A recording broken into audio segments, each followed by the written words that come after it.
Драги Рашковски летото 2019 година бил во Ниш на состанок со контроверзниот бизнисмен Предраг Колувија, обвинет за нелегално одгледување марихуана во Србија, но и собственик на 2 фабрики плантажи во Македонија, пренесува истражувачката мрежа Бирн Србија. Со нив бил и Зоран Стојковиќ, директор на Српската воена разузнавачка служба.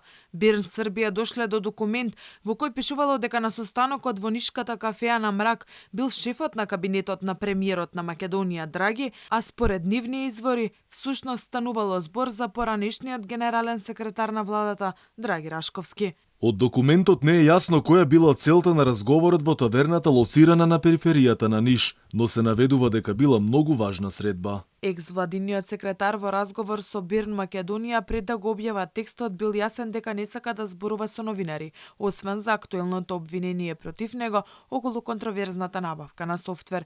Инаку Колувија беше уапсен во ноември 2019 под сомнение дека наместо индустријски коноп нелегално одгледувал марихуана на платажата Јовањица. Колувија до истата година беше и собственик на 2 фирми во Македонија за легално производство на канабис за медицински цели, а по апсењето македонските власти ја одзедоа лиценцата на фирмата THC Quality Group, која веќе произведуваше марихуана близу македонското село Росоман.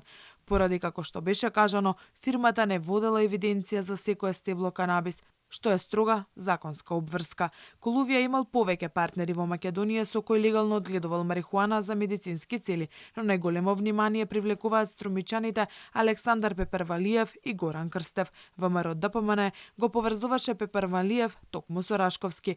Обвинувајќи за непотизам при доделување тендер, партијата тврдеше дека Рашковски и Пепервалиев се роднини, односно нивните мајки биле сестри. Рашковски тогаш реагираше дека неговата мајка нема сестра, меѓутоа децидно не демантираше дека има роднински врски со Пепервалиев. Крстев пак во 2008 година заедно со Зоран Заев како градоначалник беше приведен за аферата околу изградбата на трговскиот центар Глобал во Струмица и подоцна аболиран од тогашниот председател Бранко Црвенковски. Колувија во моментот кога го апсала полицијата бил на пат за Македонија да аплицира за почесен конзул на нашата држава во Србија. Ова го тврдеше самиот тој лани во октомври во првото интервју, откако по речиси 2 години беше пуштен во домашен притвор, пишува Бирн.